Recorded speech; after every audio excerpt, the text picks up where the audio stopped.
Queridas amigas, queridos amigos, estamos de volta para a nossa segunda aula aqui da nossa imersão em Inventários na Prática. E eu estou muito feliz em tê-los aqui novamente para prosseguir nessa nossa jornada de especialização, uma jornada de conhecimento, uma jornada para que vocês possam, a partir deste nosso evento, dominar de uma vez por todas a área mais lucrativa da advocacia, a área de inventários. Quero agradecer a vocês pela presença em massa na noite de ontem. Tivemos uma noite incrível, falamos sobre grandes segredos, eu chamo de grandes segredos. Eu revelei um tesouro ontem aqui para vocês, tudo aquilo que todo especialista precisa saber para atuar na área de inventários. Então falamos sobre massas patrimoniais, falamos sobre a dinâmica familiar, sobre a classificação e a qualidade dos herdeiros, falamos ainda sobre os direitos do cônjuge, e aí já falei sobre renúncia, já falei sobre cessão de direitos hereditários, falei sobre muita coisa, muito assunto, muito conteúdo prático para vocês. E quero, obviamente, aqui agradecer a todos vocês pela presença, lembrando sempre que geralmente nesses eventos uma pequena parte acaba ficando para trás e uma boa parte acaba seguindo em frente. E eu acho que é isso que separa, né, aqueles que de fato querem crescer daqueles que querem procrastinar.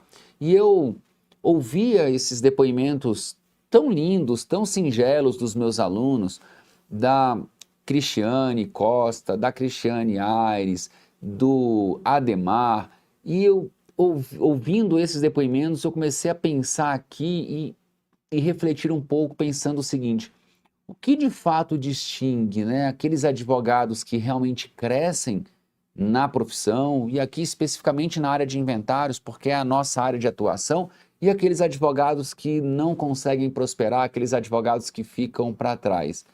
E eu cheguei à conclusão de que o que distingue esses advogados é um ponto que me parece crucial. Advogados comuns, e eu quero que vocês levem isso para a vida, advogados comuns esperam as oportunidades surgirem. Advogados extraordinários criam as próprias oportunidades. E uma forma de você criar a sua oportunidade é exatamente se especializando, é exatamente conhecendo aquilo que a maioria não conhece, porque você só vai se destacar na sua carreira se você tiver o conhecimento que a maioria não tem. Porque se você tiver o mesmo conhecimento que a maioria, e qual é o conhecimento da maioria? Conhecimento raso, superficial. Amigas e amigos, a vida é assim, não é só no direito. Isso ocorre na medicina, isso ocorre na engenharia, isso ocorre na arquitetura, isso ocorre em todas as áreas da vida. A maioria das pessoas fica estagnada, a maioria das pessoas se contenta com aquilo que já tem. E os inconformados, aqueles que querem cada vez mais, aqueles que querem crescer cada vez mais, esses sim vão atrás de conhecimento, de aquilo que a maioria das pessoas não tem.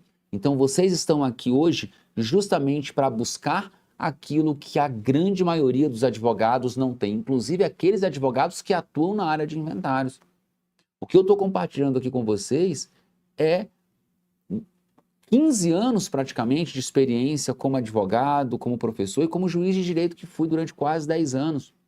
E vocês estão de parabéns porque vocês estão hoje aqui investindo o tempo de vocês. Então, eu digo, quero que vocês prossigam cada vez mais, continuem se dedicando. Prosseguir é fundamental, seguir em frente, ter determinação. Eu falei ontem, eu não sou mais inteligente do que ninguém, eu tenho minhas limitações também, preciso aprender muita coisa. Mas se eu tenho uma qualidade para além dos inúmeros defeitos que eu tenho, eu sou uma pessoa minimamente disciplinada, sou uma pessoa minimamente ali determinada. E eu só peço isso para vocês, determinação. Se você chegou à aula 2 é porque você tem determinação, porque você veio à aula 1 e voltou para a aula 2 para ter mais conhecimento, porque você quer fazer diferente na sua advocacia. Você não quer se sentir uma advogada, um advogado apenas que tem OAB. Você não quer se ver diante de um cliente e pensar, eu tenho OAB, mas nesse momento eu não me sinto uma advogada de verdade, ou eu não me sinto um advogado de verdade. E a gente construiu essa imersão para acabar de uma vez por todas com isso. Tá bom? Deixa eu chamar o chat aqui para dar boa noite agora a todos vocês. Conforme a gente já é tradição aqui na nossa imersão, começamos ontem, né? Você já vai dizer aí de onde você fala. Estou acompanhando aqui no chat, ó, a Olívia, o Edmar, o João, a Rita, o Paulo, o Nicolas, a Adriana, pessoal do Brasil inteiro, Mato Grosso aqui comigo, pessoal do Rio de Janeiro, pessoal de Belém do Pará, diz que está chovendo lá em Belém, São Paulo, Paraná, Minas Gerais, Rondônia, Santa Catarina, pessoal do Rio Grande do Sul, estou sentindo falta dos baianos, cadê os baianos? Ó, pessoal do Ceará, cadê os baianos? Ó, Bahia já apareceu aí, cadê o pessoal de Brasília, do Distrito Federal? Também estou sentindo falta, pessoal do Amazonas presente também, ou seja, o Brasil inteiro conosco, olha só, pessoal de Vanderlei, Bahia, perto da minha cidade de Barreiras.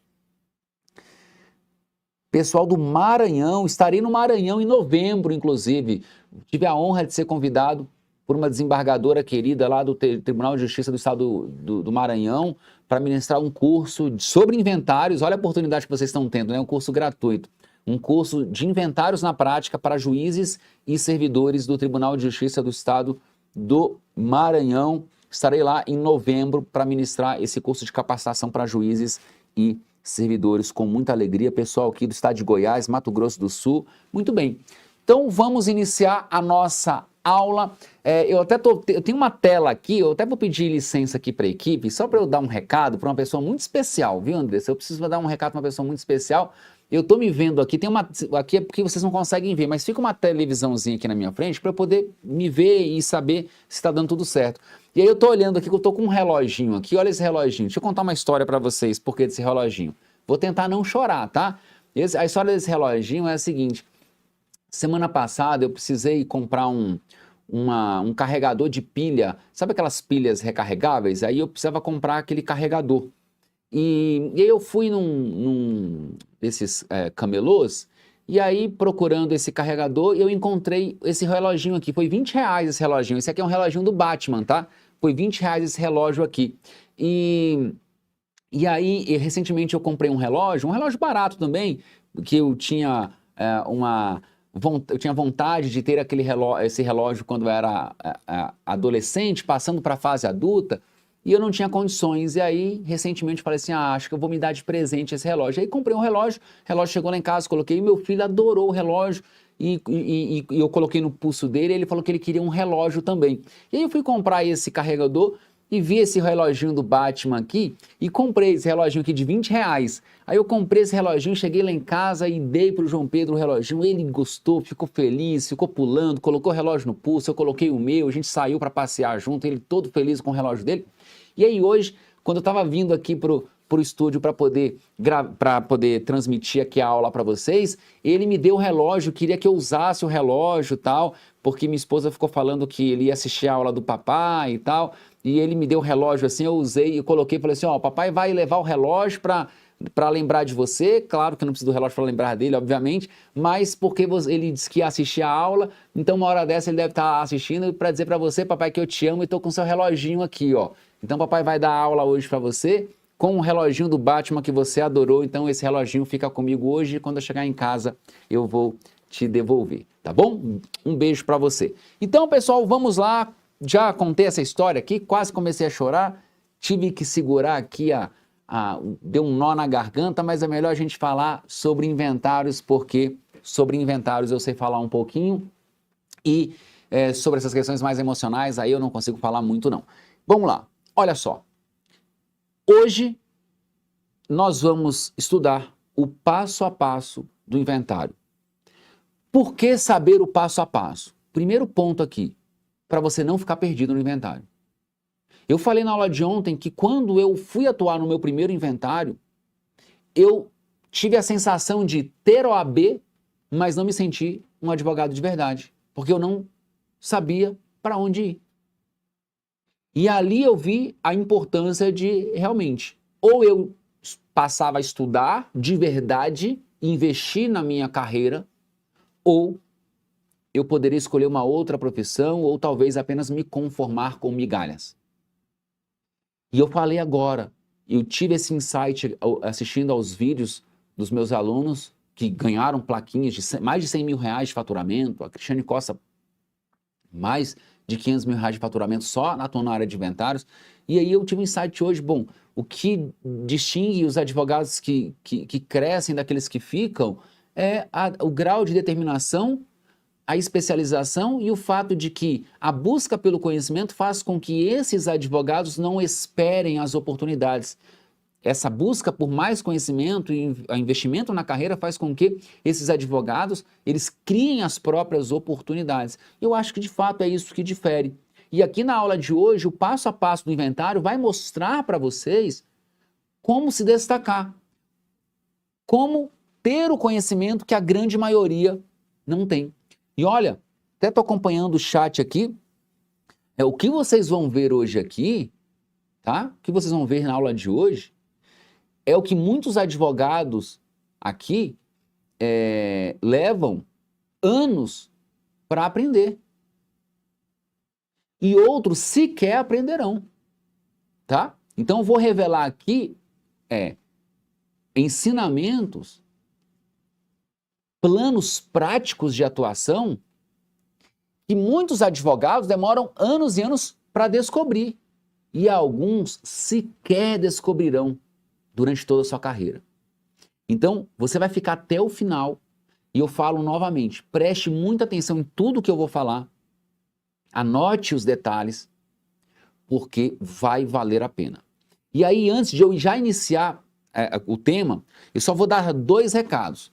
O material da aula de ontem que eu prometi, nós já enviamos nos grupos. Se você não está inscrito nos grupos, espere no final da aula, eu vou te explicar como você vai se inscrever, como você vai entrar para os meus grupos oficiais, tá bom? Não se preocupe, o material já está lá. Depois eu explico onde você vai encontrar o material. Segundo recado, mais uma vez, sempre eu dou esse recado nesses nossos eventos ao vivo, não confie em mensagens de pessoas se passando por alguém da minha equipe, oferecendo desconto em curso, imersões com preços promocionais. Não confiem nessas abordagens, porque isso é golpe, tá? Todos os nossos números oficiais estão lá listados nos nossos grupos e também todos os nossos números oficiais têm DDD 61, que é do Distrito Federal. Então, não entreguem código de WhatsApp, não confiem nesses números. Qualquer dúvida, você está no grupo oficial, é só entrar em contato com a nossa equipe por qualquer um dos números oficiais. Tá legal? Confie apenas nas mensagens que nós enviamos lá nos grupos, que são os grupos oficiais. Tá legal? Muito bem, muito bem. E olha, o material da aula de ontem ficou incrível. Algumas pessoas estão falando aqui, olha, já recebi o material, tal. O material está simplesmente incrível, tá legal? Muito bem. Olha só, vamos lá. Passo a passo do inventário. Aula de hoje, técnica e prática, tá? Aula técnica, muito técnica e prática, mas não é aula teórica. Você não precisa de mais teoria, você precisa de técnica, de prática e de posicionamento na sua advocacia. E a técnica e a prática vai permitir que você se posicione devidamente. Então, a gente começa aqui, deixa eu me ajeitar aqui agora, que agora o bicho vai começar a pegar.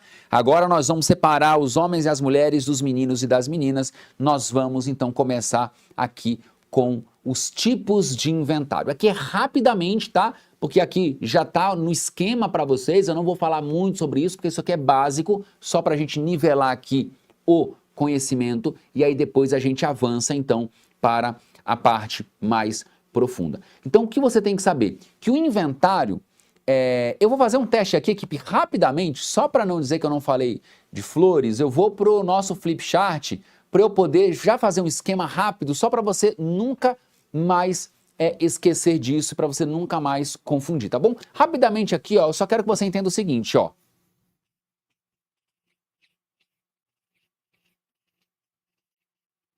inventário. Nós sabemos que o inventário pode ser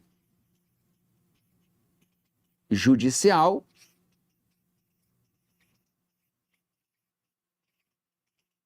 e extrajudicial. Então, beleza, inventário judicial e extrajudicial. O extrajudicial, você vai para a resolução 35 de 2007 do CNJ, tá? Com as alterações promovidas pela resolução 571 de 2024. E o inventário judicial, aqui que você tem que entender. O inventário judicial, ele tem 3 procedimentos possíveis. 3. Então, ele pode ser aqui, ó, inventário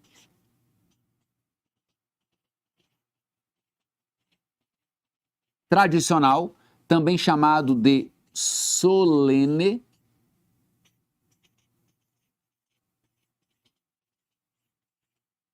arrolamento comum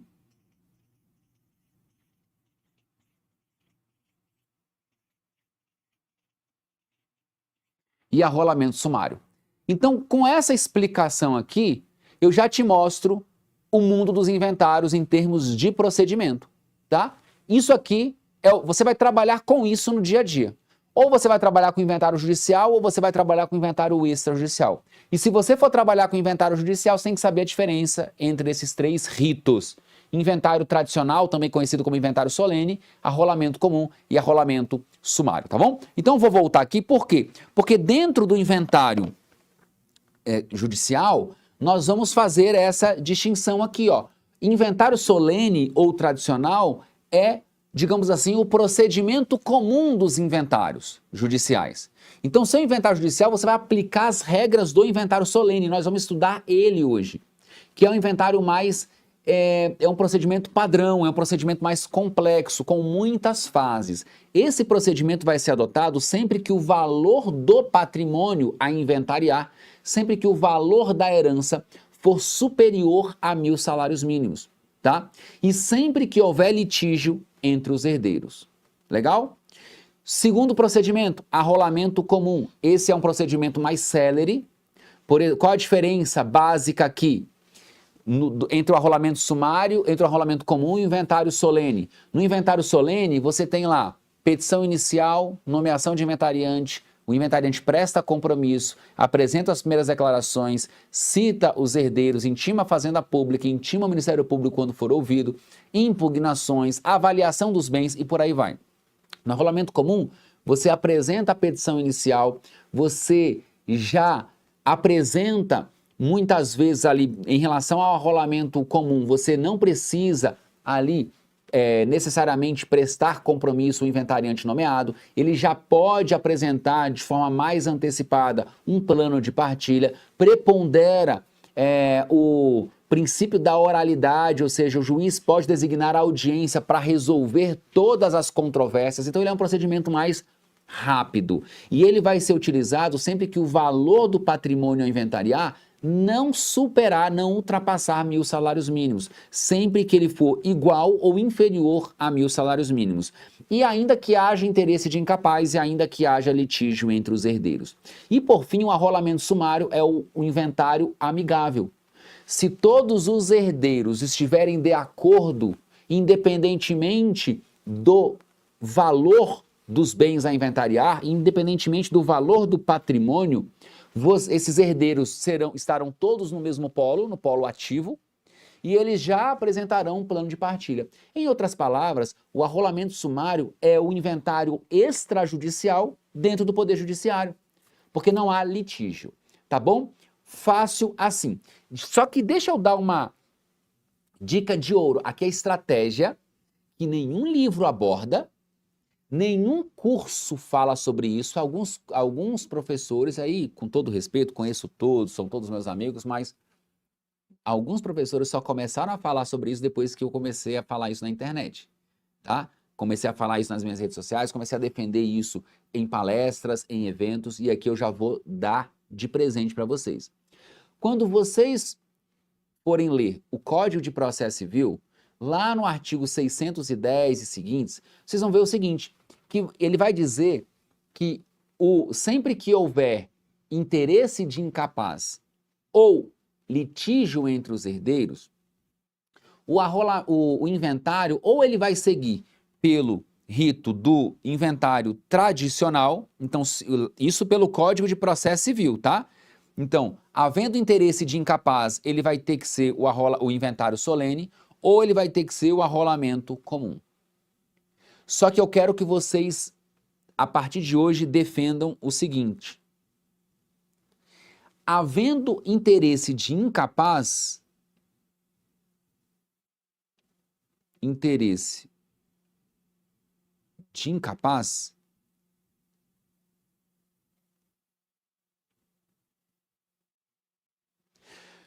se não houver litígio entre os herdeiros, vocês vão tentar o arrolamento sumário.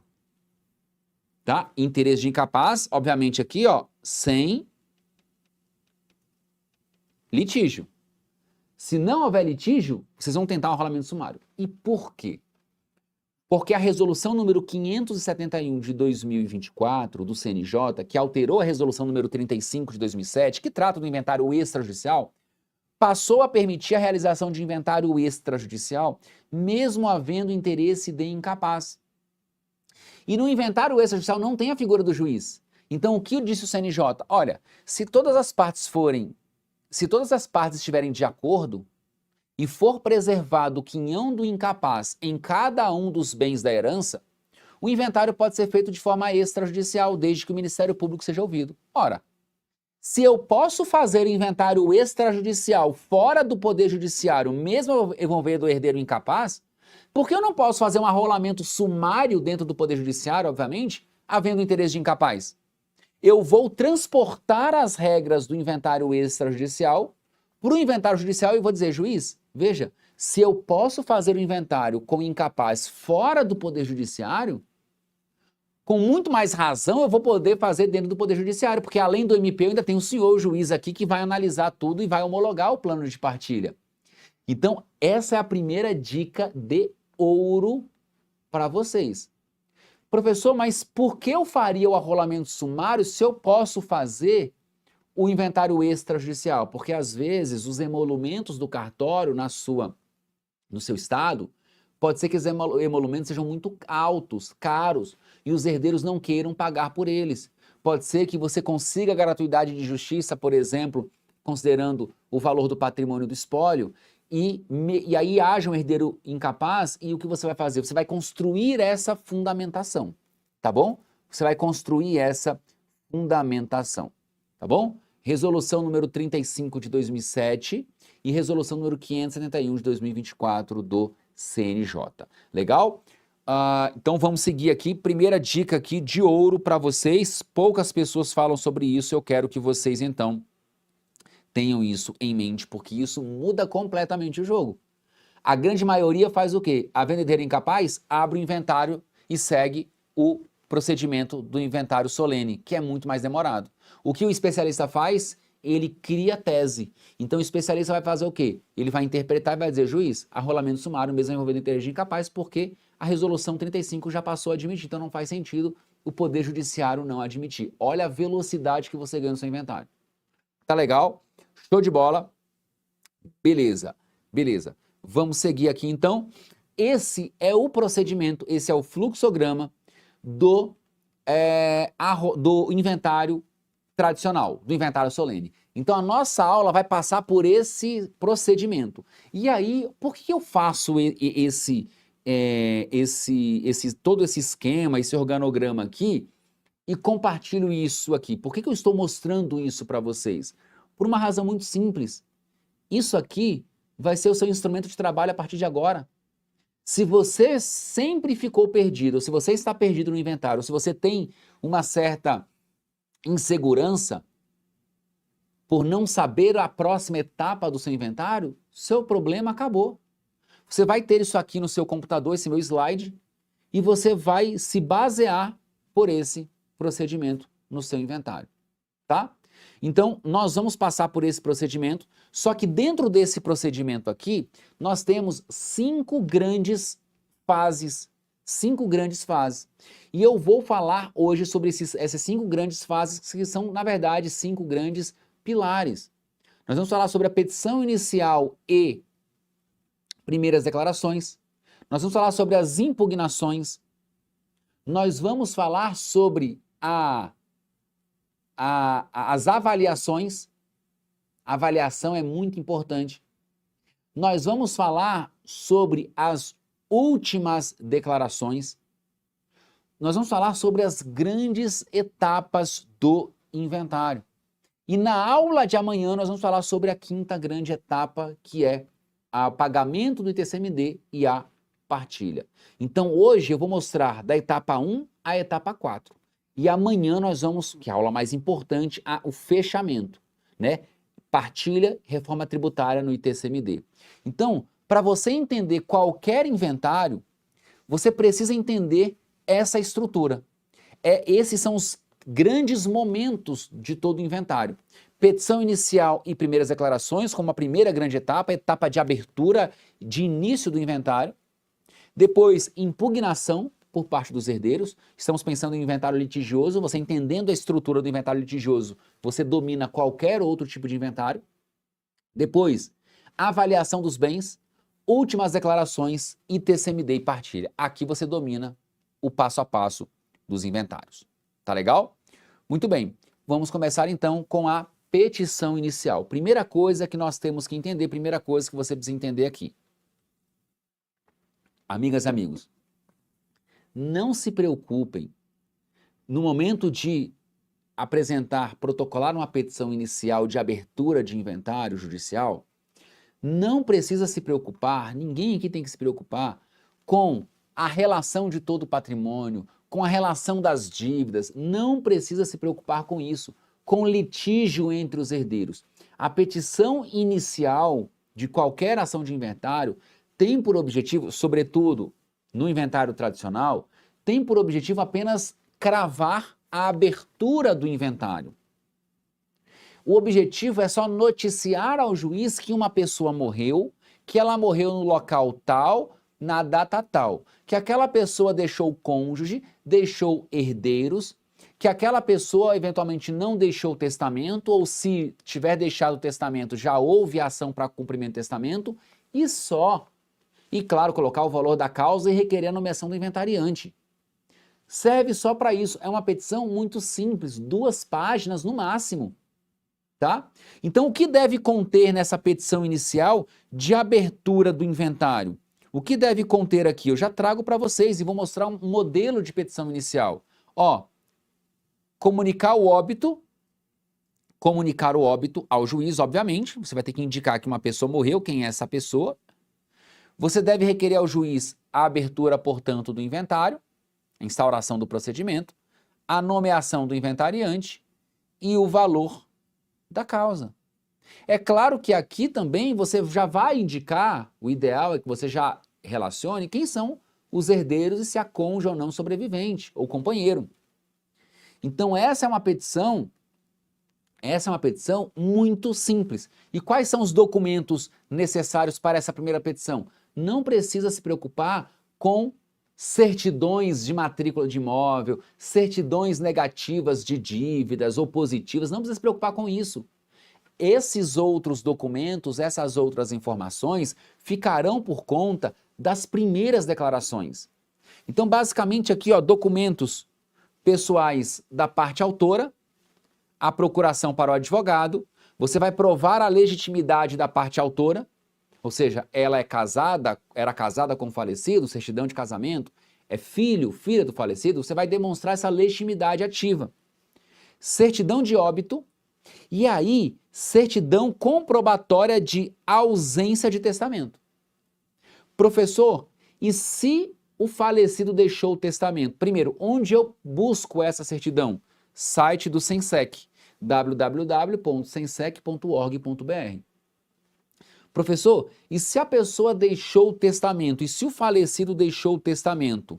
Vou te falar daqui a pouco. Olha como é que fica a petição inicial. Olha que simples. Já fica no slide para você como modelo para você utilizar nos seus inventários. Aula mais prática do que essa você não vai encontrar, porque é a aula de quem vive a advocacia de inventários todo santo dia. Eu vivo isso todo santo dia. Já vivia como juiz de direito e vivo hoje como advogado especialista na área de inventários, com um escritório focado na área de inventários. Então, olha como é que é a estrutura da nossa petição inicial de inventários. Endereçamento para o juízo sucessório, nome da parte autora, você vai dizer lá qual é a ação, inventário judicial. Professor, posso colocar inventário judicial pelo rito solene? Pode, não tem problema. É técnico também dessa forma, fica técnico. Inventário dos bens deixados por falecido. Aí você já divide em tópicos, ó, quem é o de cujos, quando ele morreu, onde ele morreu, se tem cônjuge ou companheiro sobrevivente, qual o regime de bens, quem são os herdeiros, se deixou o testamento ou não. Se não deixou o testamento, já tem que vir com a certidão negativa de testamento. Se deixou o testamento, certidão positiva de testamento, sentença e certidão de trânsito em julgado da ação de abertura e registro de testamento. Daqui a pouco falo sobre isso, não se preocupe. Quem vai ser o inventariante? Quem você quer que seja nomeado inventariante? Geralmente a própria parte autora quer que seja nomeado inventariante, mas nada impede que você requeira que o juiz nomeie uma outra pessoa como inventariante. E você já apresenta os pedidos. Abertura do inventário judicial dos bens deixados por falecido, por fulano de tal, a nomeação da parte autora fulano de tal como inventariante, a expedição do competente termo de inventariança, porque ela vai prestar compromisso e ali vai ter o termo de inventariança, ela presta compromisso e depois começa a contar o prazo para ela apresentar as primeiras declarações. Professor, então eu apresentei a petição inicial. Qual é o próximo passo? O juiz vai receber a sua petição inicial, se estiver tudo certo com a sua petição inicial, os requisitos observados, o juiz vai nomear o inventariante e aí esse inventariante terá o prazo de 5 dias para prestar o compromisso legal. É um termo expedido pela secretaria do juízo e aí tem lá um termo de bem fielmente cumprir ali o cargo e as obrigações e as responsabilidades do cargo, e a partir daquele momento começa a contar um prazo de 20 dias para você apresentar as primeiras declarações. Mas aí eu chamo a atenção para alguns pontos, questões práticas, tá? Selecionei aqui 5 questões práticas importantes que todo advogado especialista precisa conhecer. A primeira delas é, e se houver testamento? Se houver testamento, significa dizer que você foi ao site do SENSEC, pesquisou pelo nome e dados da pessoa falecida e veio a informação de que ela deixou um testamento, tá? Então, ou seja, você sabe que ela deixou o testamento. Nesse caso, você vai ter que ajuizar uma ação de abertura e registro de testamento. Então, primeiro o que você tem que fazer? Você já pode abrir o inventário? Não. Então, primeiro você ajuiza essa ação. É uma ação necessária. Você tem que ajuizar essa ação. Aí depois você vai fazer o quê? E qual é o objetivo dessa ação? Aferir apenas aspectos formais do inventário. Não cabe ao juiz analisar se o falecido foi coagido, se o falecido agiu com erro, se alguém praticou alguma fraude. Não. O juiz vai analisar os aspectos formais. Esse testamento ele é existente? As formalidades foram observadas? Foram. Então o juiz já vai aqui nessa ação determinar o cumprimento do testamento. Se você não concorda com o testamento, você advoga para outro herdeiro, não queira travar aqui. Não queira criar grandes discussões aqui. Porque você vai atrasar ainda mais o inventário. Então deixe o inventário, deixa o juiz homologar, o inventário vai ser aberto e aí você pode ajuizar uma ação declaratória de nulidade de testamento, se for o caso. Não trave o seu inventário aqui nessa ação, se não há nenhum vício quanto aos aspectos formais, tá? E aí o juiz vai homologar então, vai determinar o cumprimento. Professor, onde cumprir o testamento? O testamento ele é cumprido dentro do inventário. Então, olha que legal esse passo a passo. Essas ideias iniciais, como eu falei, elas servem para nivelar todos vocês, para que todos vocês saibam o que fazer na prática, não fiquem perdidos. Então, se o falecido deixou o testamento só é cumprido dentro do inventário. Então, eu tenho que ajuizar uma ação de abertura e registro e cumprimento de testamento. O juiz vai olhar aquele testamento, se ele entender que todas as formalidades foram observadas, ele vai determinar o cumprimento. Aí você abre o inventário. Legal? Legal. Se houve algum vício de consentimento, alguma outra questão intrínseca em relação ao testamento, você pode ajuizar uma ação autônoma. Você também não vai discutir dentro do inventário. Você não vai no inventário impugnar e falar, olha, o falecido foi coagido a fazer o testamento. Não trave o seu inventário por isso. Você ajuiza uma ação, por exemplo, declaratória de nulidade de testamento, independentemente do inventário. E aqui vou dar uma dica de ouro. Professor, estou discutindo a nulidade do testamento por uma ação autônoma. Beleza. O inventário deve ficar suspenso? Não faça isso. O nosso objetivo é acelerar o inventário. Por que você vai pedir para o juiz do inventário suspender o processo? Porque primeiro tem que resolver a nulidade do testamento. Veja, mas se o seu inventário está no início, é melhor prosseguir com o inventário e apenas dizer para o juiz do inventário, juiz do inventário, pode prosseguir com o inventário. Apenas suspenda ao final a homologação do plano de partilha enquanto não houver a resolução da ação de nulidade de testamento. Se você suspender agora, você pode demorar 3 anos numa ação de nulidade de testamento para só depois começar o inventário ali do início, praticamente, prosseguir desde o início, onde seu inventário foi suspenso. Então, olha a estratégia aqui de quem já viveu isso, muitos anos. Isso é estratégia processual. Você vai discutir a nulidade? Discuta. Mas diga para o juiz, eu estou discutindo a nulidade do testamento, mas pode seguir com o inventário. Não haverá nenhum prejuízo. Aquele herdeiro testamentário, ele pode participar desse inventário. Não tem problema para evitar nulidade futura. Apenas não homologue o plano de partilha lá no final, enquanto não houver a resolução da ação de nulidade. Olha como a sua atuação passa a ser mais técnica e, sobretudo, mais estratégica. Fez sentido isso para vocês, pessoal? Fez sentido? Comentem aqui para mim no chat.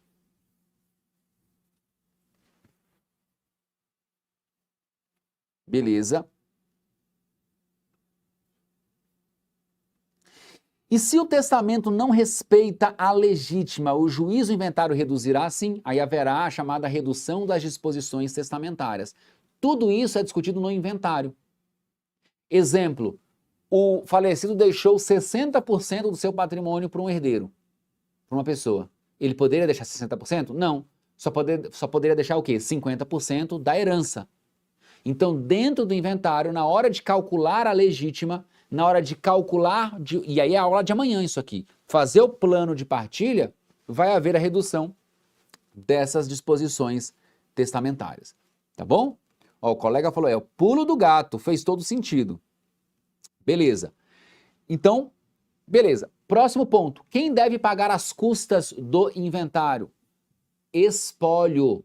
Não caia na armadilha. Muitos juízes, infelizmente, por falta de conhecimento, aqui entre a gente, falta de conhecimento, quer impor o recolhimento ao herdeiro. Juiz, as custas são pagas pelo espólio, não pelo herdeiro.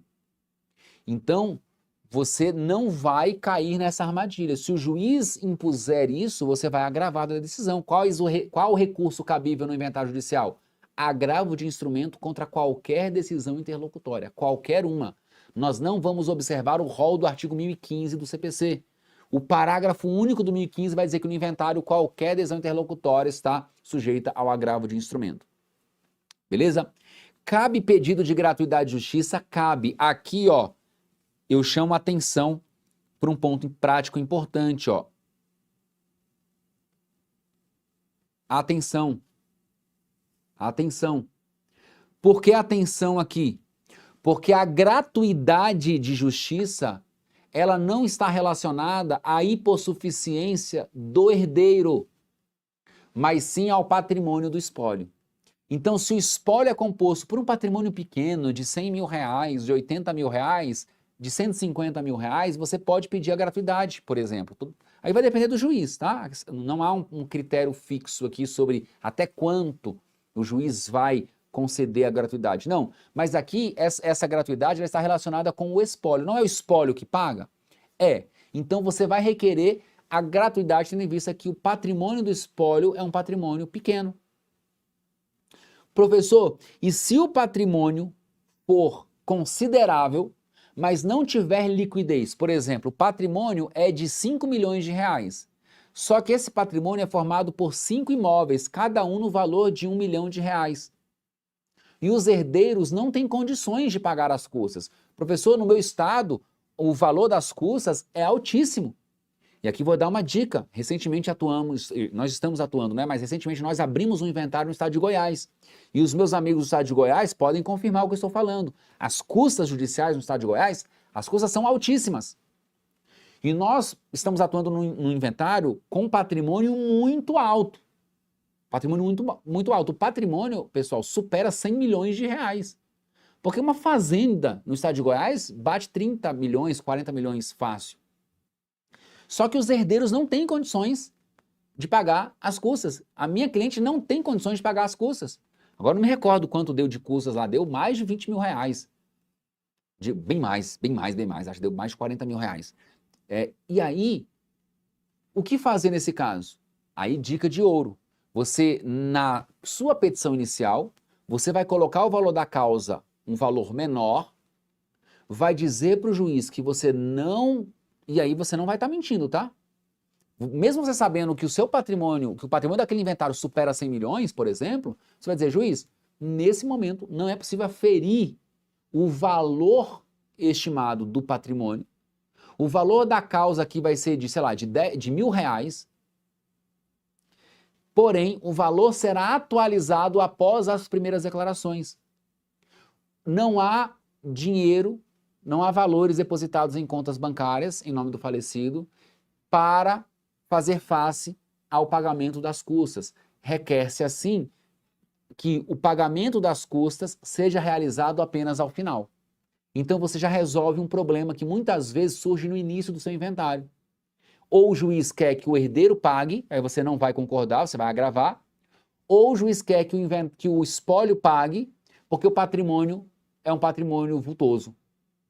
E aí você vai dizer, juiz, o patrimônio é substancial, não se está negando aqui o pagamento. Porém, o valor da causa é um valor apenas para meros efeitos fiscais.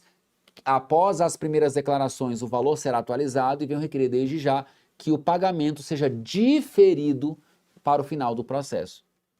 Pronto. Ok? Então, essa é uma estratégia também aqui interessantíssima para vocês utilizarem nos inventários judiciais para que vocês não travem desde o início do processo. Uma outra questão, quem deve pagar os honorários advocatícios no inventário judicial? Quem deve pagar os honorários advocatícios no inventário judicial? Depende. Aí aqui, ó, vou chamar a atenção para um ponto que é muito importante, tá? Ponto muito importante. Aqui depende, queridas amigas e queridos amigos. Aqui, ó,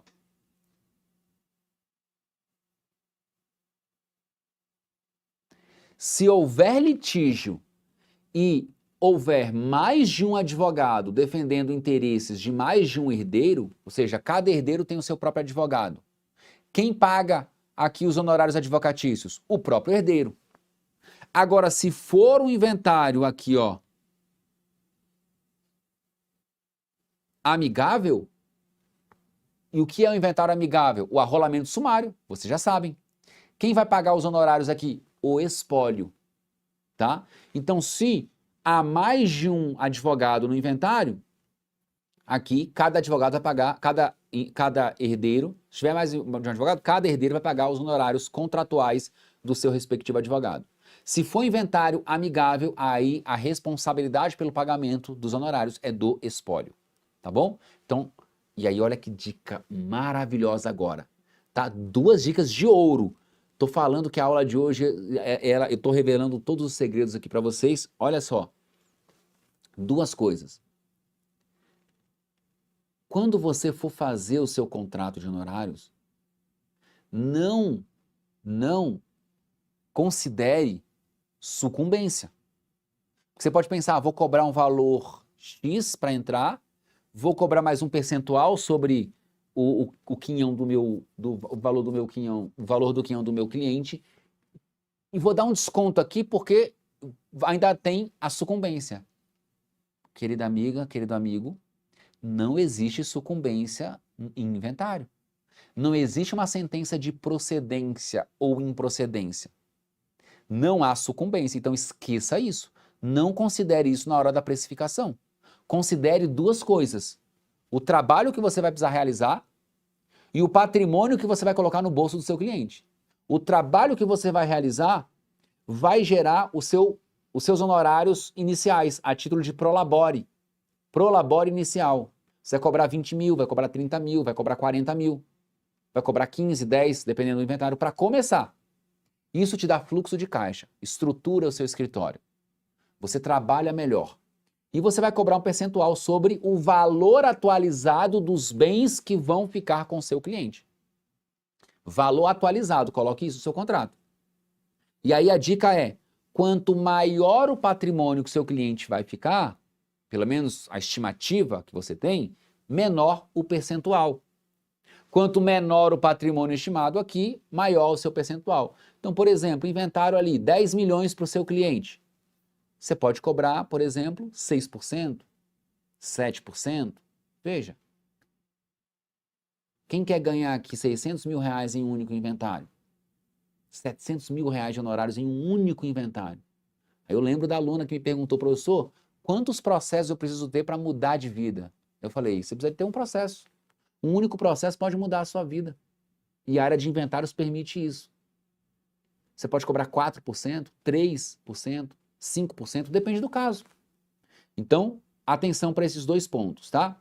Não tem sucumbência e você vai cobrar os seus honorários com base no quinhão do seu cliente. E aí, um outro ponto importante é, se você for trabalhar em inventário amigável, em um arrolamento sumário, você até pode já juntar no processo o seu contrato de honorários, se o falecido tiver deixado o dinheiro em conta e o dinheiro for suficiente para pagar os seus honorários, já junta o contrato e já pede para o juiz o destaque, o alvará, porque daí você não depende do seu cliente sacar e te pagar, você já saca direto, tá? Então, dica prática de ouro. Aí eu quero perguntar, já estou vendo no chat aqui, eu falei, quem quer ganhar honorários de 600 mil reais em um único inventário? Cadê o amém? Não vi nenhum amém aqui. Não vi aqui nem um amém. Amém ou não? Eu ouvi amém, igreja? Ouvi, claro. Claro. Professor, eu tenho que seguir a tabela da OAB? Não, tabela da OAB é apenas um norte. Não siga a tabela de OAB para inventários, tá?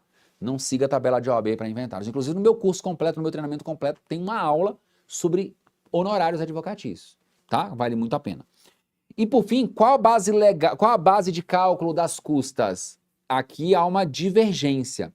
Essa base de cálculo, eu considero todo o patrimônio ou eu excluo a ameação?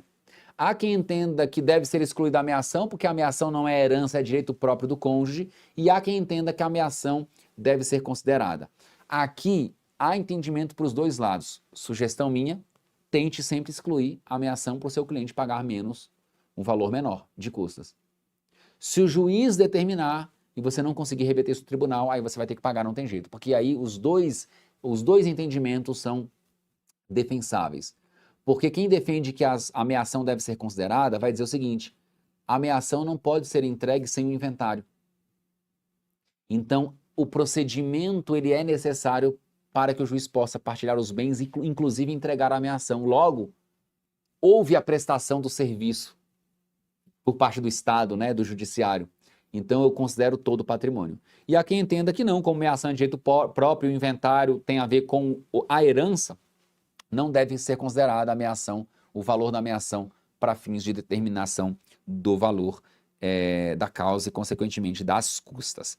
Tá legal? Então, aí é entendimento mesmo. E aí eu já dei a minha dica para vocês e aí vejam ali se vocês conseguem passar pelo valor excluindo a ameação. E aí, passamos então para as primeiras declarações. E agora, o que tem que conter nas primeiras declarações? Aqui rapidamente, tá? Para a gente adiantar, rapidamente aqui, toda a estrutura da dinâmica familiar e da dinâmica do patrimônio. Quem é o falecido, data e local da morte, se deixou ou não testamento, você já vai ter juntado a certidão, quem é o cônjuge ou companheiro, regime de bens, quem são os herdeiros, detalhamento do patrimônio com valor estimado, se ele deixou dívidas e as providências ali finais. E quais são essas providências finais?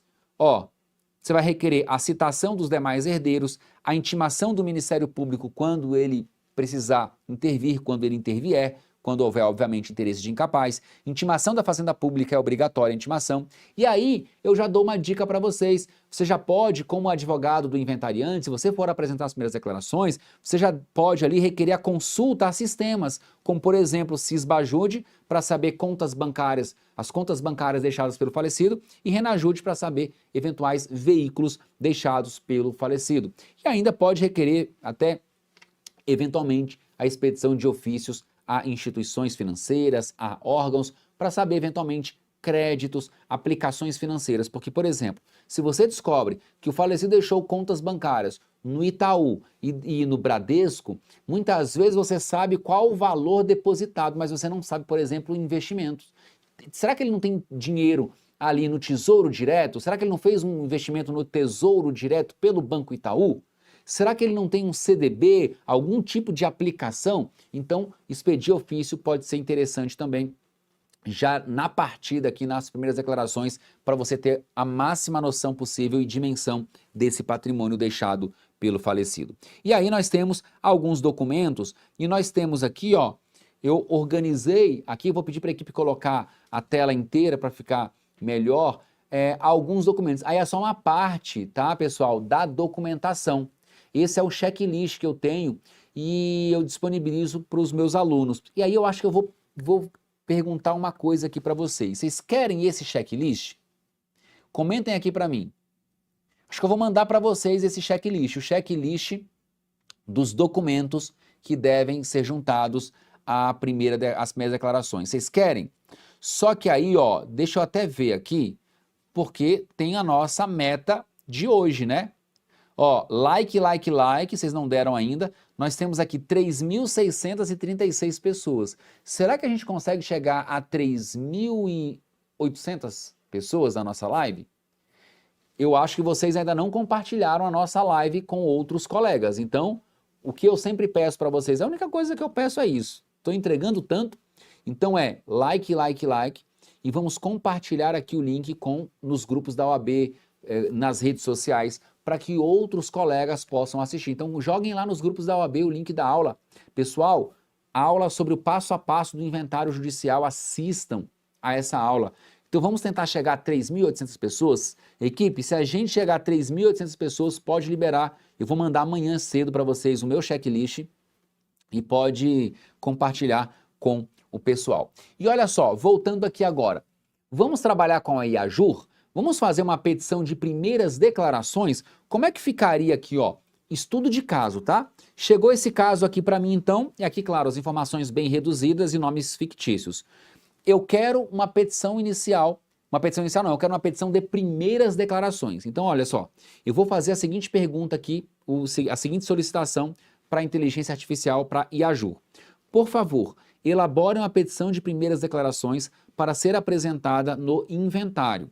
As informações são as seguintes. Aí eu vou colocar os dados do processo.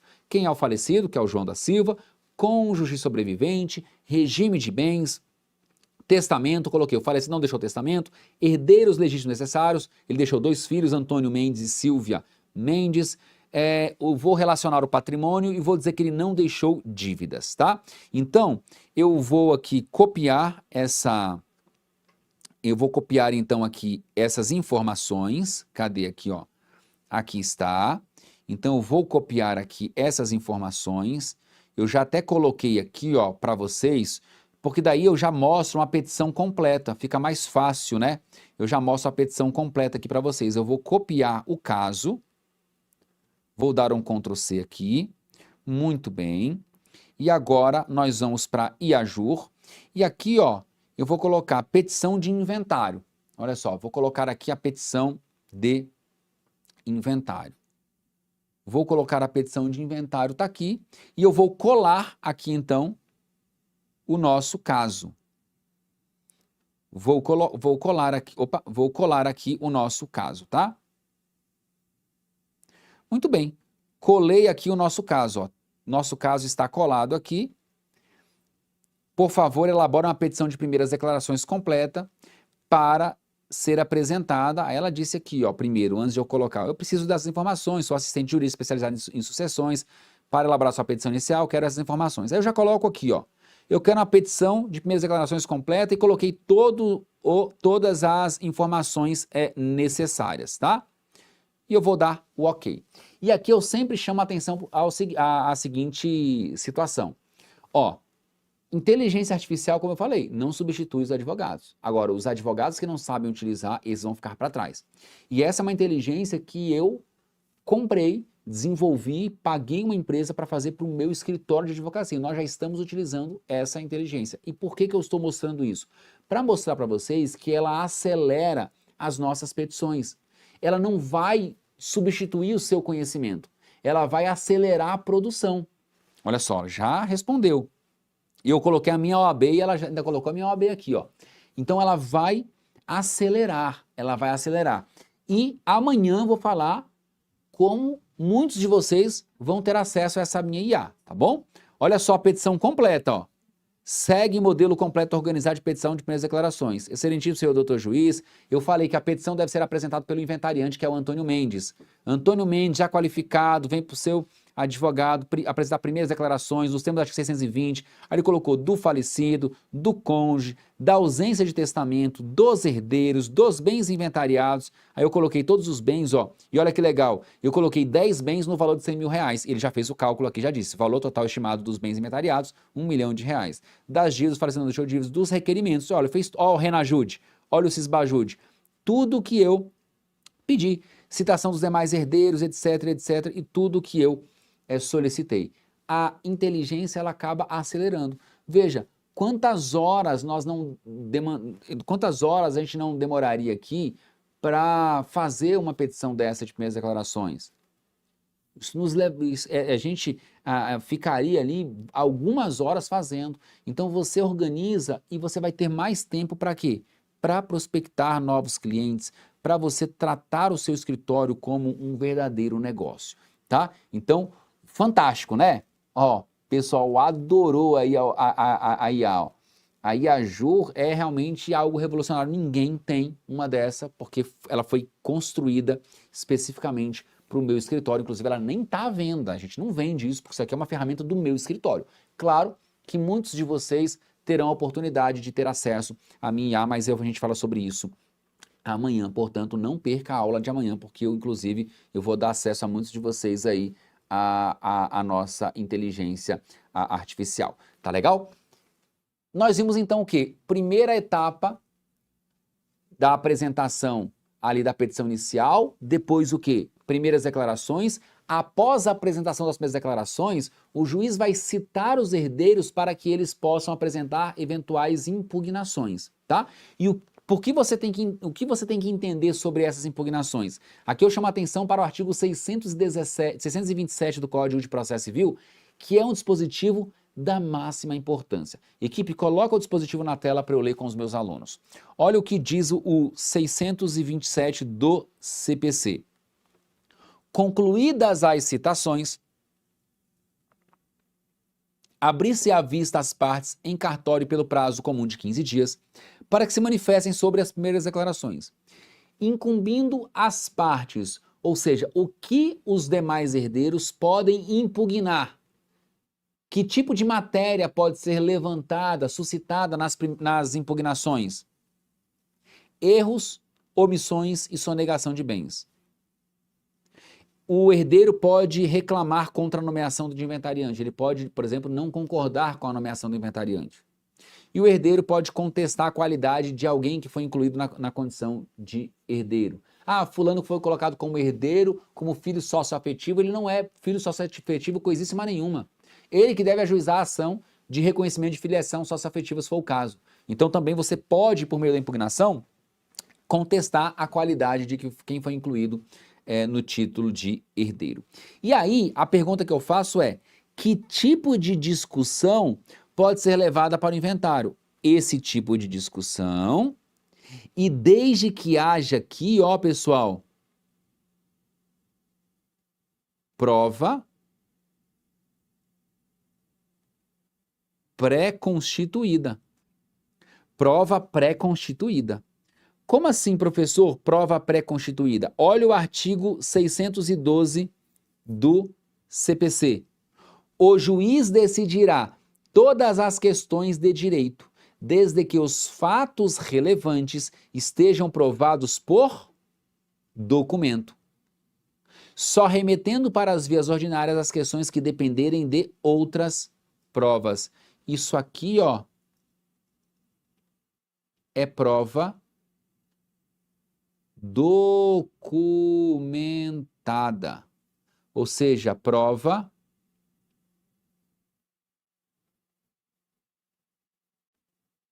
pré-constituída. Comigo aqui. Claro? Então, se você tiver alguma questão que dependa de uma dilação probatória, esqueça. Não discuta isso no seu inventário, porque você vai atrasar o seu inventário. Amigas e amigos, é por isso que muitos inventários atrasam no Brasil, queridos. Estou olhando aqui o chat. É por isso que muitos inventários atrasam no Brasil, porque os advogados ficam discutindo questões que dependem de dilação probatória. E aí o juiz fica, diga o inventariante, digam os demais herdeiros, diga o inventariante, e não resolve a questão, porque ele não consegue resolver, porque ele precisa de provas, e ele não pode produzir provas. Aí o advogado não sabe, o advogado do inventariante não sabe, o advogado dos herdeiros não sabem, o juiz não sabe, e fica um empurrando para o outro, discutindo, o processo começa a ficar gigante e não sai do lugar. É por isso. É por isso. Tá? E aí vocês encontram por aí muitos advogados se gabando. Eu tenho 15 anos de advocacia. Eu tenho 20 anos de advocacia. Quem tem aqui mais de 10 anos de advocacia? Coloca aí para mim. Quantos anos de advocacia vocês têm? Coloquem aí para mim, por favor.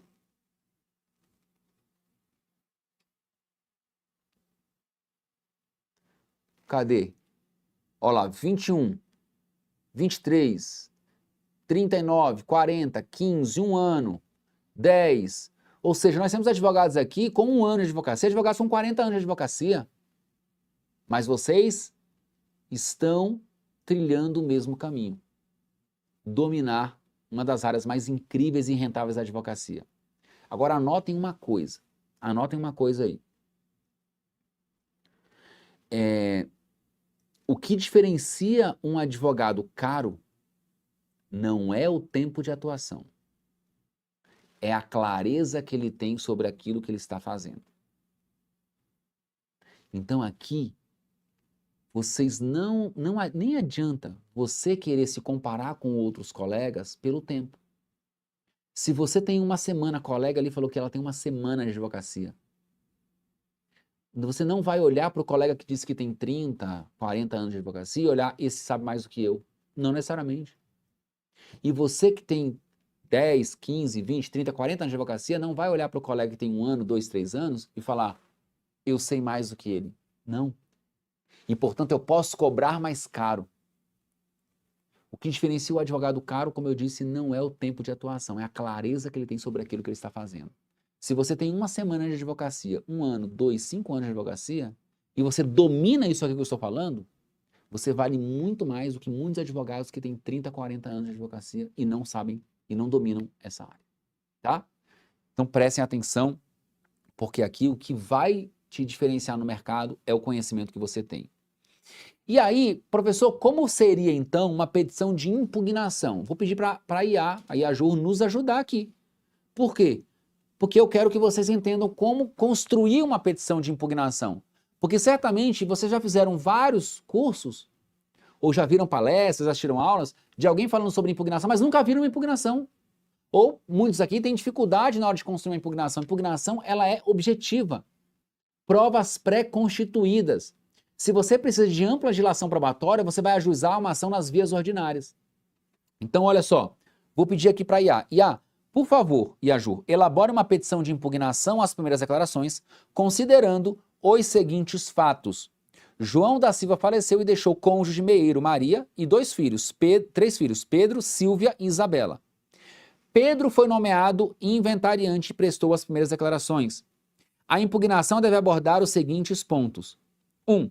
Impugnação à nomeação de Pedro como inventariante, pois Maria, cônjuge, é quem deve assumir esse cargo. E o segundo ponto que eu quero impugnar é a omissão de bens nas primeiras declarações, porque Pedro deixou de relacionar os direitos possessórios sobre o imóvel rural denominado Chácara Feliz, situada no município de São Paulo. Então, eu defendo os interesses de uma dessas partes, de Maria, por exemplo, e quero impugnar esses dois pontos. A minha impugnação, ela vai versar sobre a nomeação de Pedro, quem tem que ser nomeado inventariante é Maria, e, em segundo lugar, a omissão de bens. Então, eu vou pegar o caso aqui do Word, tá? Conforme a gente já havia combinado, ó. Então, aqui está o mesmo caso aqui no Word. Opa, deixa eu voltar aqui. Ok. E olha o que eu faço aqui, que legal, ó. Eu coloco sempre ao final, sugiro que vocês façam isso também, quando vocês tiverem acesso aqui a Yaju, coloquem sempre ao final essas observações. Olha as minhas observações aqui, ó. A impugnação deve ser técnica e bem fundamentada. Cite todos os dispositivos legais aplicáveis. A petição deve ser organizada em tópicos e os institutos jurídicos aplicáveis também. E os institutos jurídicos devem ter, deixa eu até corrigir isso aqui, e os institutos jurídicos aplicáveis devem conter abordagem teórica. A petição deve ser persuasiva e a petição não terá valor da causa. Por quê? Porque não é uma petição inicial. Então, já coloco essas informações, porque eu deixo, então, aí a jura aqui mais precisa, tá? Então, vamos lá. Vamos construir essa nossa petição. Vou abrir uma nova conversa, vou colocar aqui, ó, manifestação processual e vou colar aqui as informações que eu quero que ela utilize para construir a petição. Então, qual é o objetivo dessa nossa petição? Impugnar. Então, aqui nós estamos advogando para quem? Estamos advogando para uma das partes, tá bom? Estamos advogando para uma das partes. Eu nem coloquei aqui qual das partes, mas eu poderia colocar. Eu sou advogado, por exemplo, da Maria, ou eu sou advogado da Isabela. Então a petição vai ficar aqui mais simples, mas quanto mais informações você der, aí a Ju vai fazer a sua petição de forma cada vez mais completa. Aqui é só para mostrar a estrutura, então, dessa petição de impugnação. E aí lembrando que se você vai alegar alguma outra questão sobre, por exemplo, filiação socioafetiva, sobre a nulidade de um negócio jurídico, ou então você vai dizer, olha, aquele bem... tem um bem que está em bem imóvel que está em nome do herdeiro, na verdade era do falecido, isso aí é tudo por ação própria, por causa até das presunções. Olha que petição incrível. Olha só, eu pedi para ela dividir em tópicos, certo? Certo.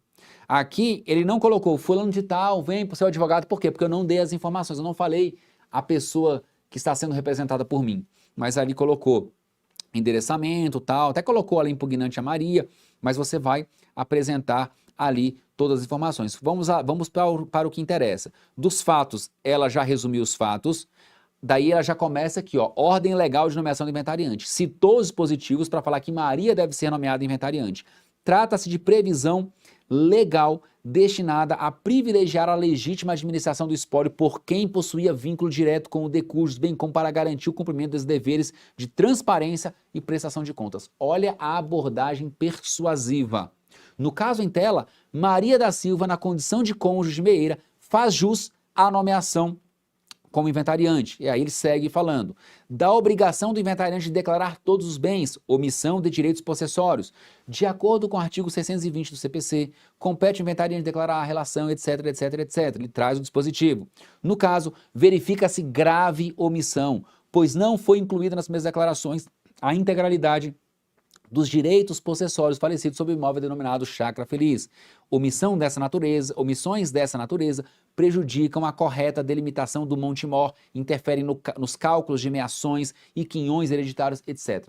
Olha a fundamentação persuasiva que eu pedi para a Yaju fazer. Citou o dispositivo legal, 627, e depois dos requerimentos, o recebimento e processamento da presente impugnação às primeiras declarações, a revogação da nomeação de Pedro Silva como inventariante, e nomeação da Maria, o reconhecimento da omissão, a intimação de Pedro para que acrescente aos autos todas as informações dos documentos, a concessão de prazo para o exercício contraditório pelos demais interessados, caso eles queiram se manifestar também. Termos em que pede deferimento, nome do advogado, OAB. E ela ainda diz o seguinte: se precisar adaptar algum dado ou inserir informações complementares, fique à vontade para solicitar.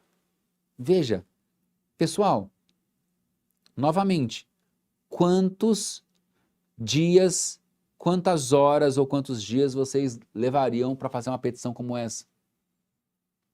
Isso aqui é tecnologia aplicável à advocacia, tá? Eu tenho muito orgulho disso, por isso eu quero compartilhar isso com vocês. Eu quero compartilhar essa nossa conquista, porque a minha conquista é a conquista dos meus alunos também, e muitos de vocês amanhã terão a oportunidade, inclusive, de ganhar o acesso à inteligência artificial que não está à venda. Eu não estou vendendo isso. O professor só vai vender para a gente, não vou vender essa inteligência artificial, mas eu vou dizer agora, muitos vão ter acesso. Compareçam amanhã. Amanhã é a aula mais importante e amanhã eu vou falar um pouco sobre a IA e muitos de vocês vão ter acesso. Tá bom? Olha só. E agora? Beleza. O juiz nomeou o inventariante prestou o compromisso, o inventariante apresentou as primeiras declarações, os herdeiros impugnaram e agora nós vamos partir para a avaliação dos bens. Como se dará a avaliação dos bens? Aqui eu já chamo a atenção para o artigo 630 do Código de Processo Civil, procedimento de avaliação dos bens. E aqui eu já cito um dispositivo que poucos professores ensinam isso para vocês. E vocês quase não encontram também em livros, tá? E aqui faz toda a diferença. Equipe, coloca na tela, por favor. Aqui, ó. Olha que legal. Olha que legal. Fim do prazo previsto no artigo 627, que prazo é esse? Prazo para apresentar as impugnações. Findo esse prazo sem impugnação ou após o juiz decidir as impugnações, né, aquelas que houverem sido apresentadas, o juiz nomeará, se for o caso, perito para avaliar os bens do espólio. Tá? Para avaliar os bens do espólio. Se não houver na comarca, avaliador judicial. Geralmente, quem é esse avaliador judicial aqui? Opa!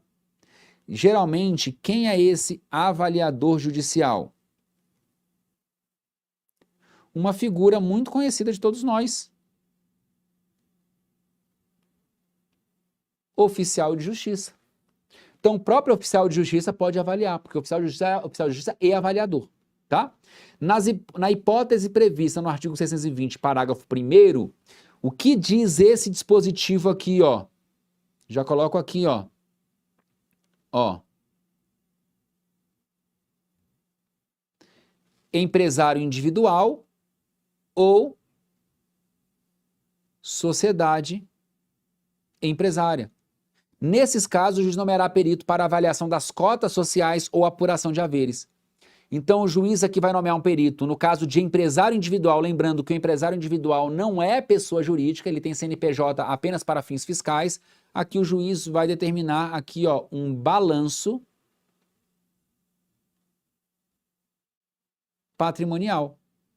E aqui na empresa é um balanço de determinação, tá? Para avaliação. Comigo aqui? Então, chegamos à fase de avaliação dos bens. Bens, valores depositados em conta é o próprio valor, o próprio extrato, as próprias informações. Obra de arte, um avaliador, se o oficial de justiça não tiver expertise. Bens imóveis, avaliador, se o oficial de justiça não tiver ali conhecimento para avaliar aqueles imóveis. E assim por diante. Então, cuidado, eu já vi muitos advogados falando, no inventário não cabe prova pericial. Claro que cabe prova pericial, você não vai fazer uma prova de DNA, exame de DNA, para verificar se o cidadão é herdeiro ou não. Prova pericial só cabe quando o procedimento do inventário expressamente determinar e estabelecer. Então, cabe prova pericial? Cabe para avaliação de bens. Tá bom? E olha que legal, coloquei aqui, ó, artigos 872 e 873 do CPC. Que artigo é esse, 872? É a avaliação no processo de execução. Olha só, já ouviram falar? Alguém ensinou isso para vocês? Ó, deixa eu escrever aqui melhor para vocês não esquecerem. Ó, execução. Nós vamos aplicar o procedimento de avaliação de bens da execução aqui no inventário. Vamos aplicar esse procedimento. Então, o avaliador entrega o laudo, o juiz intima os herdeiros e o inventariante para se manifestarem, eles podem apresentar impugnação, o juiz pode determinar que o laudo de avaliação pericial seja complementado ou até mesmo seja refeito. Então, nessa fase, você vai olhar para os artigos 872 e 873 do CPC, que estão previstos para a execução e vão transportar para o inventário. É simples. Percebam que as coisas começam a ficar mais claras. Perceberam isso? Que deu mais clareza para a gente? Que dá mais previsibilidade? Você já sabe o que fazer? Você já sabe quais institutos utilizar? Como proceder na prática? Só falta muitas vezes, queridas amigas e amigos, clareza para os advogados. Só que para você ter clareza, você precisa estudar a prática. Eu não quero que vocês tenham muitas teorias. Eu tenho muitos alunos que perderam anos em pós-graduações, em mestrados, aprenderam um monte de teoria, escreveram um monte de coisa teórica e hoje estavam perdidos até pouco tempo.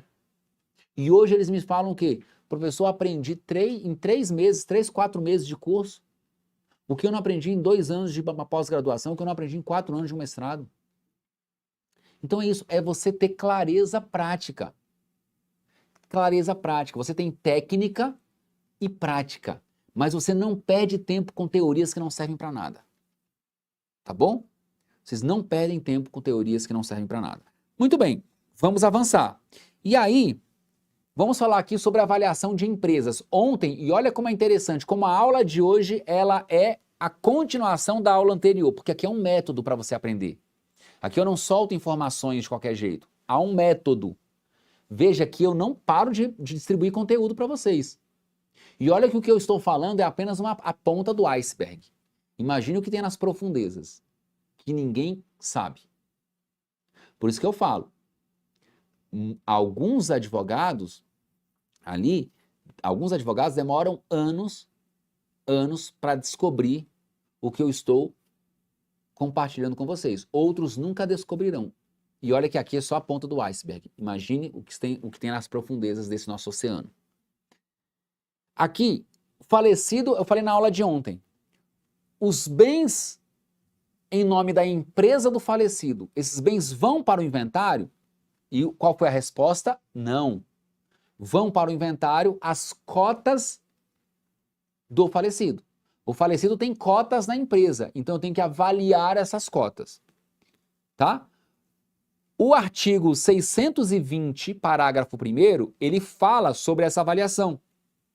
Ele diz, o juiz determinará que se proceda, 1.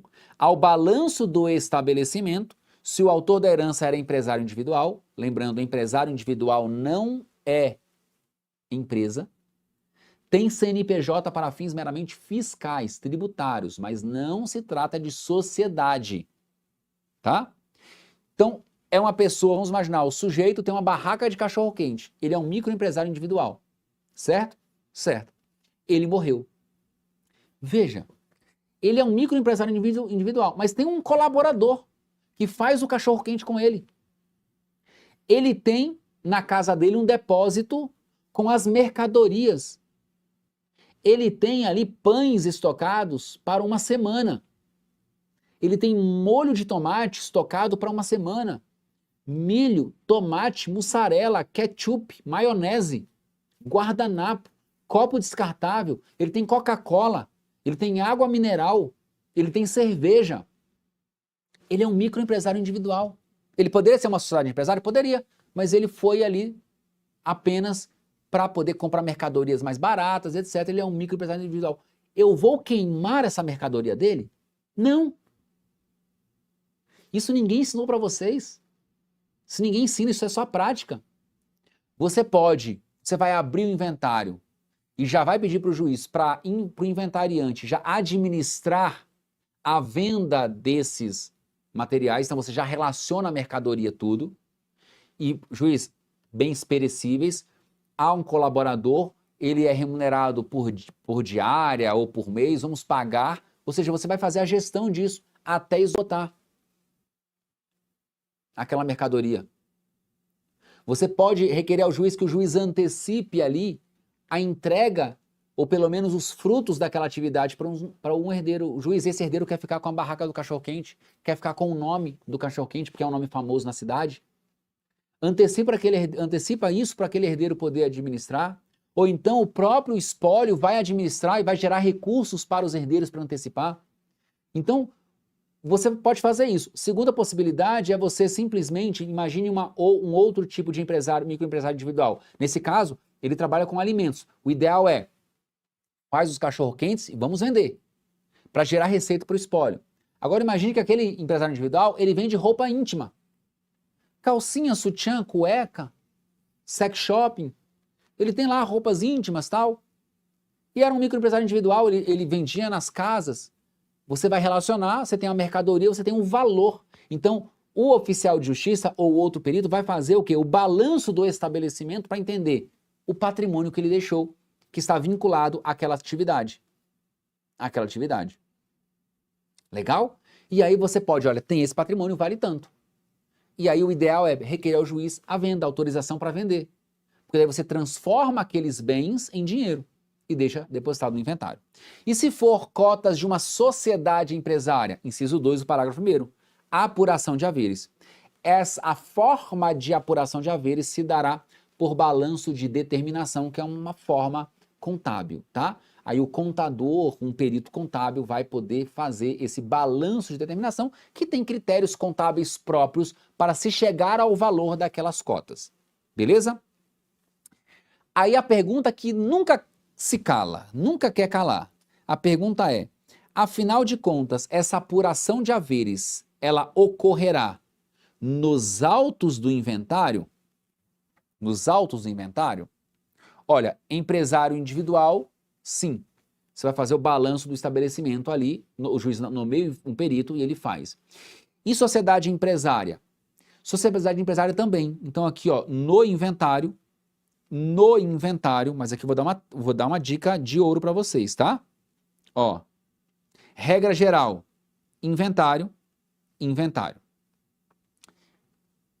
Imagine agora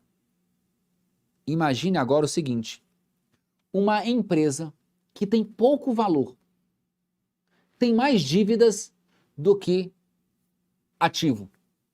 As dívidas dessa empresa vão para o inventário? Não, porque as dívidas são da empresa, não são do falecido. Cuidado com isso.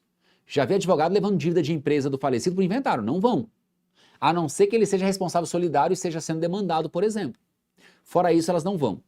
Então vamos imaginar uma empresa ali deficitária, ou uma empresa até que não está em operação. E aí você trava nesse momento. Ninguém quer apurar haveres dessa empresa agora. O que você faz? Nesse caso, você exclui essa empresa do inventário, para o seu inventário destravar. Vai dizer para o juiz, e quando eu digo excluir a empresa, é excluir as cotas. Juiz, venho requerer a exclusão das cotas, e olha como você vai fundamentar, venho requerer a exclusão das cotas do inventário, para que os herdeiros possam promover a apuração de haveres nas vias ordinárias. E onde fica isso? Artigos 599 e seguintes do CPC, ação de apuração de haveres. E depois de fazer a apuração de haveres nas vias ordinárias, nós vamos promover a sobrepartilha. Sobrepartilha. Beleza? Então é uma técnica para você excluir as cotas do inventário para o seu inventário seguir. Show? Beleza. Mas essa apuração, ela pode ocorrer dentro do inventário? Pode. Ela pode, tá? Pergunta a você, apurou ali o valor das cotas, eu vou partilhar as cotas. O herdeiro que ficar com essas cotas, ele vai se tornar sócio da empresa? Resposta, não necessariamente. Então você tem que saber o seguinte, o herdeiro pode ingressar na sociedade? Aí eu pergunto, o que diz o contrato social? O contrato social permite? Se ele permitir, o herdeiro pode. Aí tem outras questões societárias, vai depender dos interesses dos demais sócios. Pode ser que a sociedade não queira aquele herdeiro. Ela vai dizer o seguinte, as cotas que você herdou, elas valem 300 mil reais, a sociedade vai pagar. Então ela paga o valor das cotas. Por isso que tem que fazer a apuração de haveres. Porque a sociedade pode pagar por aquelas cotas. Eu não quero você na sociedade, eu estou pagando as suas cotas. Tá bom? Mas a sociedade pode pensar o seguinte, não, eu quero que você entre na sociedade. Você adquiriu, o falecido tinha 30% do capital social, você adquiriu os 30%, vamos fazer uma alteração contratual, você entra porque você herdou os 30%. Ou então, 3 herdeiros, cada um com 10, todos entram na sociedade. Vai depender do interesse dos sócios e vai depender do que diz o contrato social, tá bom? Mas muito importante aqui, dívidas da sociedade, regra geral, não vão para o inventário. Ó, tá fazendo sentido, né? Ótimas informações, aula maravilhosa, beleza, aula rica em conhecimento, muito obrigado. Não tenho dó aqui de compartilhar conhecimento com vocês, porque esse é o meu objetivo, tá? Eu falei que nós faríamos uma imersão verdadeira e estou entregando aquilo que eu prometi para vocês.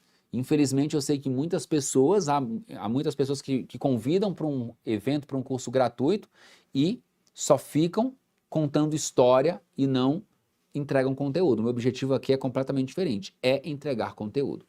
E já chegando aqui para o nosso final, armadilha tributária na avaliação dos bens, tá? Uma armadilha tributária. E amanhã eu falarei sobre a reforma tributária no ITCMD. A aula de amanhã é a aula mais importante do evento. Só uma observação importante aqui, pessoal. Não caiam nessa armadilha. Aqui tem 2 observações importantes. Primeiro, não cair na armadilha e uma forma de você convencer os herdeiros a fazerem um acordo. Olha só, estratégia aqui de quem vive diariamente isso, tá? Estratégia para vocês convencerem os seus clientes a fazerem acordo. Quando você vai para o inventário, você vai ter que, o inventário judicial, litigioso, você vai ter que avaliar os bens. Acabamos de ver que é uma fase de avaliação. Só que muitas vezes você tem 2 valores completamente diferentes. O valor da avaliação feita pelo perito e o valor da Cefaz para fins de TCMD. Olha o que diz a Lei 3.804 de 2006, aqui do Distrito Federal, do DF. Várias leis estaduais, Brasil afora, têm previsão parecida.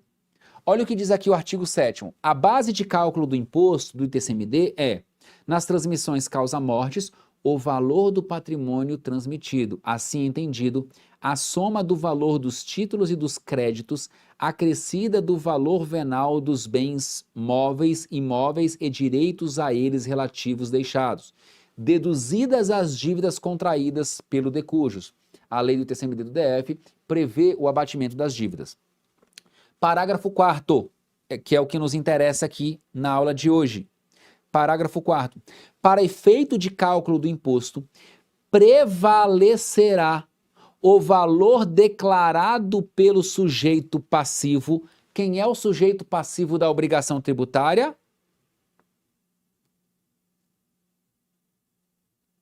Herdeiros. Quando este for superior ao valor da avaliação da Cefaz, da administração. Então, olha essa armadilha que ninguém percebe, porque ninguém se preocupa muitas vezes, advogado não se preocupa em ler a lei do Estado, tá? Vamos imaginar aqui esse exemplo prático.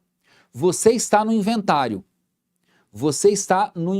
judicial, e aí você sabe, você não chegou na fase de avaliação ainda, você está na fase de impugnações. E você sempre tem que tentar conversar com os advogados e demais herdeiros para eles tentarem chegar num acordo. E aí você conversa com os advogados e você faz uma estimativa do patrimônio. E qual é a estimativa do patrimônio? Patrimônio, ou seja, qual é o valor real do patrimônio? É o que eu estou colocando imóvel, tá? Vamos imaginar um imóvel no inventário. O valor real desse imóvel, valor de mercado, 10 milhões. Só que se você fizer uma simulação no site da Cefaz para fins de TCMD, a Cefaz calcula esse imóvel por 6 milhões.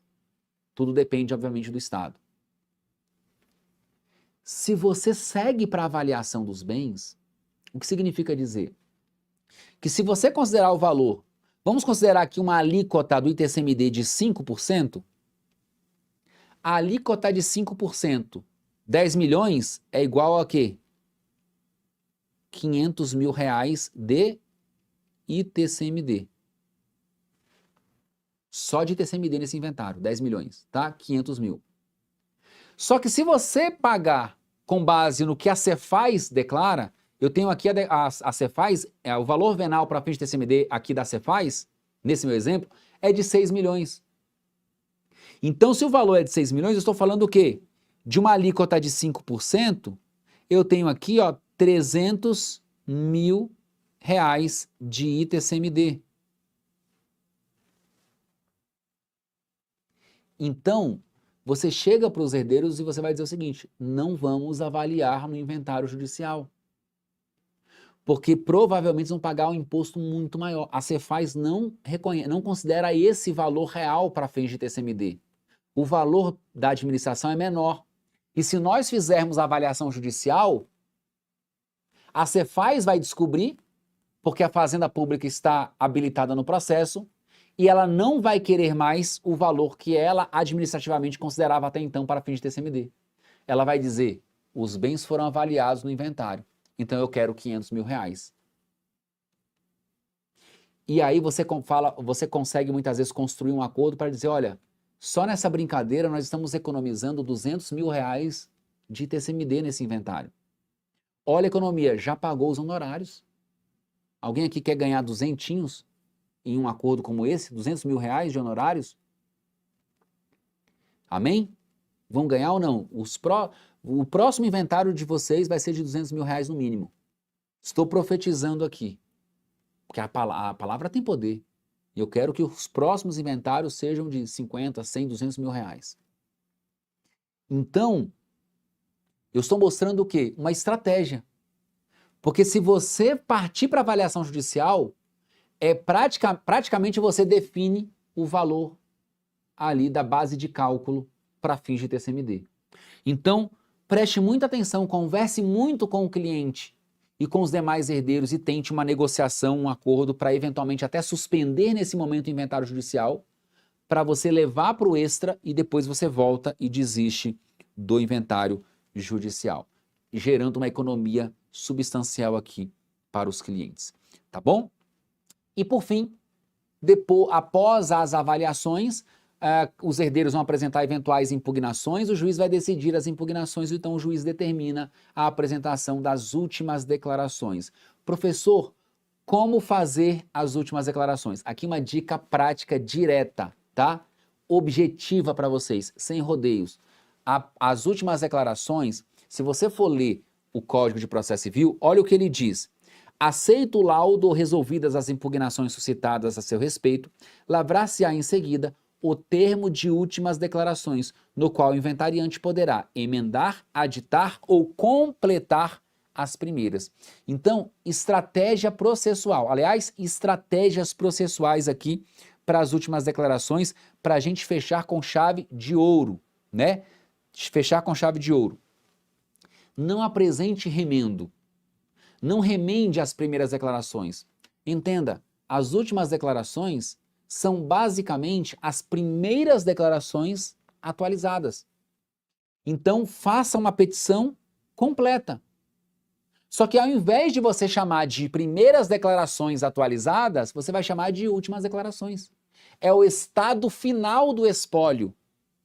Porque quando você apresentou as primeiras declarações, você tinha uma ideia de patrimônio. Ao longo do inventário, credores foram surgindo, novos bens foram sendo descobertos, alguns bens foram excluídos do inventário, como por exemplo cotas sociais, e você ao final chegou ao estado final daquele espólio. Então apresente uma petição completa de últimas declarações. Eu vou deixar essa por último, tá? A segunda eu vou deixar por último. Não apresente esboço de partilha agora, não é o momento. Apresente as últimas declarações e aguarde eventuais impugnações para o juiz decidir, só então você apresentar as últimas declarações. E na peça de últimas declarações, indique para o juiz como você pretende pagar as dívidas, de que forma você pretende pagar as dívidas se o falecido tiver deixado dívidas, tá? Exemplo, juiz, das dívidas, o falecido deixou essas dívidas, faça uma tabela, qual é a dívida, contrato X, o valor e quem é o credor.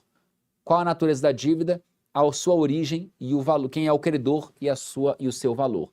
E mostra isso. E aí você diz, o inventariante pretende pagar as dívidas da seguinte forma. Exemplo, venda de um bem imóvel. Já indique qual bem imóvel. Falecido tem valores em contas bancárias, deixou valores, pretende pagar as dívidas com os valores deixados em contas bancárias. Então você já vai indicar como você pretende pagar as dívidas. E aí o ponto 2 é um ponto muito importante que eu falei o seguinte, ó. Indique os bens que foram excluídos. Essa aqui é a dica de ouro da aula de hoje. Poucos advogados fazem isso, tá? Porque nas últimas declarações eu vou falar para o juiz, juiz, ficaram de fora para eventual sobrepartilha ou para eventual discussão nas vias ordinárias os seguintes bens, A, B, C e D. Por que fazer isso se você advoga para o inventariante? Porque muitas vezes, agora eu vou chamar a câmera só para mim aqui, porque aqui é muito importante. Porque muitas vezes, preste muita atenção, muitas vezes os herdeiros fazem um acordo informal. Acordo informal. Ah, esses bens, vamos tentar excluir esses bens, inventariante? A gente resolve, a gente faz um acordo aqui e depois, se for o caso, a gente leva para a sobrepartilha. Vamos fazer isso? Assim a gente não discute no inventário tramita mais rápido, a gente partilha o que tem para partilhar e a gente discute isso por fora e depois, se for o caso, a gente faz uma sobrepartilha. Inclusive, eu estimulo os meus alunos a fazerem isso, a usarem essa técnica como técnica de aceleração de inventário. Inclusive lá no curso eu tenho uma aula só sobre como acelerar o inventário. E muitas vezes os herdeiros fazem isso. Olha a armadilha aqui. Herdeiro mal intencionado e advogado sem ética. Tá? Imagine esse acordo. E aí todo mundo concordou. Você, na ingenuidade, então, fala, não, ok, vamos excluir e tal, e aí você apresenta as últimas declarações. Muitas vezes, esse acordo ele é feito no início do inventário, antes das primeiras declarações. E aí, obviamente, você na ingenuidade e de forma de boa fé, apresenta as primeiras declarações e diz apenas assim, genericamente, eventuais bens descobertos no futuro serão levados à sobrepartilha. Beleza. Sugestão, indique os bens. E aí nas últimas declarações você vai dizer, ficaram para eventual sobrepartilha os seguintes bens. Bem A, bem B, beleza. Por que fazer isso? Porque se você não fizer, você corre o risco de apresentar as últimas declarações. E aí diz a lei, diz o Código de Processo Civil, que nas últimas declarações, quando o inventariante apresenta as últimas declarações e deixa de levar um bem para o inventário, isso gera sonegação, configura sonegação. E é nesse momento, quando ele apresenta as últimas declarações, esse momento crava a sonegação de bens. E esse inventariante, se ele for herdeiro também, ele vai perder o direito sobre esse bem sonegado. Então aquele herdeiro de má-fé vai ajuizar uma ação de sonegados e vai requerer ao juiz a aplicação da pena de sonegados ao inventariante, porque ele apresentou as últimas declarações e disse que não há outros bens a inventariar. Só que, na verdade, ele não disse que foi um acordo bem no início, informal, para que aquele bem ficasse para uma eventual sobrepartilha. Olha como você precisa saber pisar em campo minado no inventário. Se você pega um advogado que é bom tecnicamente e não tem ética, como nós falamos lá no interior da Bahia, né, na minha cidadezinha lá de Barreiras, você se lasca. Você vai se lascar. E aí você tem que tomar cuidado. Então, advogados do inventariante informem ao juiz os bens que ficaram de fora, tá? Se você tem essa relação. E aí, por fim, após as últimas declarações, você vai pagar as dívidas. Vai pagar as dívidas deixadas pelo falecido. Não confunda dívidas do decujus com dívidas dos herdeiros. Você não paga no inventário dívidas dos herdeiros. Você só paga no inventário dívidas do decujus. E como pagar dívidas do decujus? Por iniciativa do próprio inventariante ou dos herdeiros, você vai indicar para o juiz nas últimas declarações quem são os credores e qual é o valor, e você paga dentro do inventário, vai diminuir o valor do espólio, obviamente você vai utilizar recurso do espólio para pagar, diminuiu, inclusive você economizou na tributação, falarei sobre isso amanhã. Ou é possível que o inventariante e os herdeiros não informem ao juiz essas dívidas e o próprio credor requeira a sua habilitação de crédito. Tá? Habilitação de crédito. Procedimento previsto no artigo 642. Tá? Beleza. Observação importante. Observação importante. Vamos imaginar que você não seja advogado do inventariante nem dos herdeiros. Você é advogado do credor. O credor tem uma execução contra o falecido morreu, você vai requerer na sua execução a sucessão do falecido executado pelo seu espólio, você pode penhorar diretamente os bens deixados pelo falecido? Pode. Se você é credor do falecido, tá? Você pode penhorar os bens em nome do falecido, não tem problema. Agora, se você é credor do herdeiro, você não pode penhorar bens. Você vai requerer na sua execução, a penhora no rosto dos autos do inventário. Então há uma distinção aqui.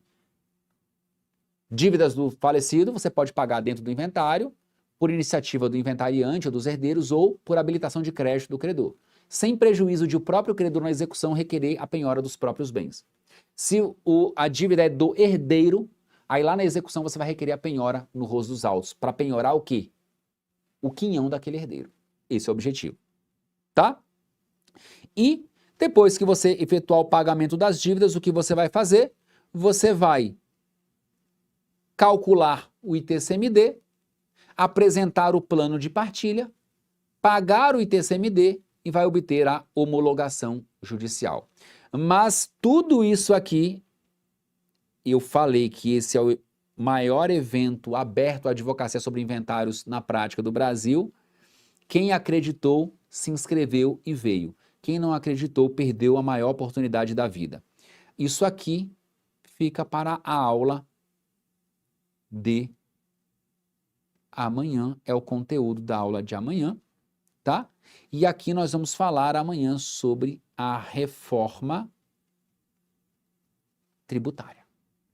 Espetáculo, né? Espetáculo. Quem aqui vai ser especialista na área de inventários? Comentem aqui para mim. Coloca aí, serei especialista. Serei especialista. Você vai ser especialista. E eu vou te ajudar, porque eu já faço sorteio hoje de obras doutrinárias sobre inventários, tá? Sobre inventários. Eu falei, maior evento do Brasil aberto à advocacia, evento exclusivo para advogados, evento que trata de inventário na prática. É o tipo de conteúdo que você não encontra nos códigos e não encontra nos livros, tá? Mas eu vou fazer um sorteio que eu prometi para vocês, tá? Prometi o sorteio e vamos fazer o sorteio. Vamos lá. A equipe vai colocar agora no chat, o nosso formulário. Vocês já sabem como funciona, tá? Vocês já sabem como funciona. A equipe vai colocar o formulário aqui no chat. Vocês vão clicar no formulário e vão colocar o nome, o e-mail e o telefone de vocês. E depois eu vou deixar aqui por uns 3 minutinhos e aí a gente pega ali e faz o sorteio. Lembrando, pessoal, alguns recados enquanto a equipe coloca aqui no chat. Acho que a equipe ainda não colocou, né? Não vai fixar? Ah, já fixou. Fixou, ótimo. Então, pessoal, aqui volta para a minha equipe. Olha só, alguns recados importantes, tá? A aula de amanhã é a aula mais importante, por várias razões. a aula que vai fechar esse nosso ciclo de aprendizado, porque nós vamos falar amanhã sobre o plano de partilha perfeito sobre ITCMD na prática e a reforma tributária, ou seja, os impactos da reforma no ITCMD. Amanhã, muitos de vocês terão a oportunidade de ter acesso à minha inteligência artificial que não está à venda, mas eu resolvi compartilhar com muitos de vocês. Então, compareçam. Professor, eu não estou no grupo oficial. Como fazer para entrar no grupo oficial? Embaixo aqui desse vídeo tem o link. Você vai clicar nesse link para entrar para o meu grupo oficial, o grupo oficial aqui do nosso evento. E mais uma vez, cuidado com tentativas de golpe. Tem gente aí oferecendo o curso por 200 e poucos reais, por R$1.000, por R$60. Não acreditem nisso. Não acreditem. Não acreditem porque é golpe. Não deem número, código de WhatsApp. Não cliquem em nada que essas pessoas entrarem. Veja, recebeu o DDD 011, 048, 045, DDD, números internacionais, é golpe. Os nossos contatos são do DDD 61 e dentre aqueles oficiais que nós já divulgamos nos grupos. Eu sempre falo isso porque é um evento aberto, é um evento gratuito, então tem pessoas mal intencionadas que puxam as informações, que hackeiam os sistemas. Então não confiem nisso, confiem apenas no nosso grupo oficial e nos nossos números oficiais também. Tá legal? Muito bem. Equipe, pode tirar aqui o formulário do chat para a gente encerrar aqui o preenchimento, para a gente poder fazer o sorteio dessas obras aqui. Ó, amanhã a aula mais importante. Veja, nós tivemos aqui 3.500 pessoas ao vivo. Não faz nenhum sentido a gente não ter, no mínimo, essas 3.500 pessoas amanhã. Porque se você chegou hoje e não vier amanhã, você nadou e morreu na praia. Você não concluiu a sua imersão. Eu vou assistir depois. Você vai perder a novidade que eu vou entregar amanhã para quem estiver ao vivo. Você viu a minha inteligência artificial funcionando. Muitos de vocês querem acesso, eu vi aqui. Tem que comparecer ao vivo. Olha que eu já estou dando spoiler aqui. Compareça ao vivo para depois você não se arrepender. Equipe, já temos o sorteado?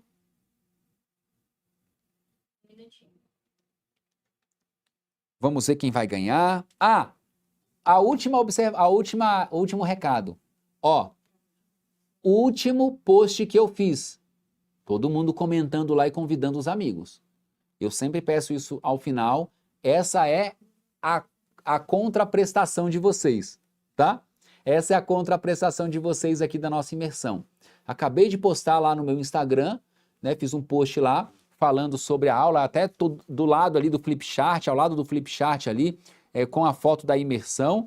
Então vão lá no último post e digam lá se vocês gostaram da aula, indiquem lá a nossa aula para pelo menos dois advogados, porque a gente quer compartilhar esse nosso conhecimento, a gente quer compartilhar esse conteúdo e outras pessoas precisam disso também, tá bom? Olha só, número 1 ao número 1965, equipe pode sortear.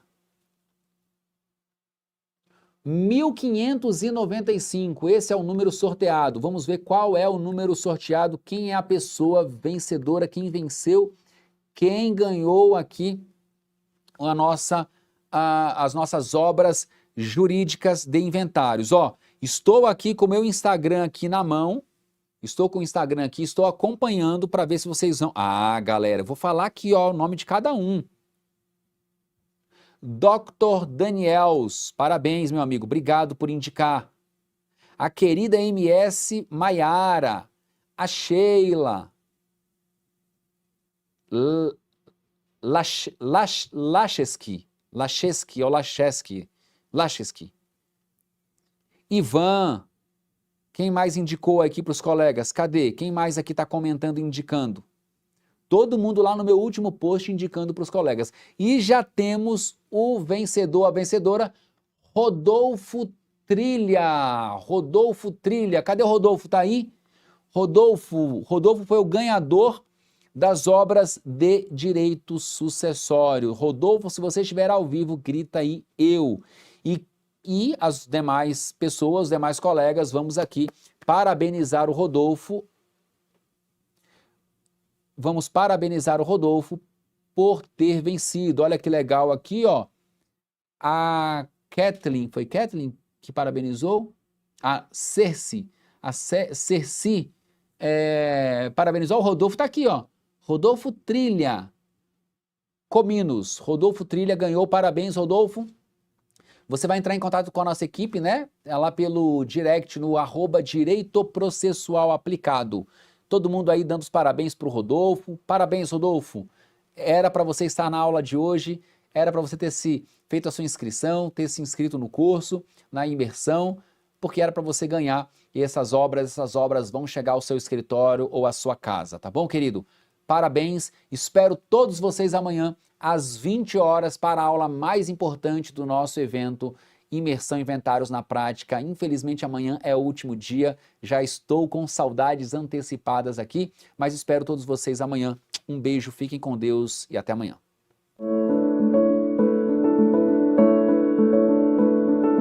Me chamo Cristiane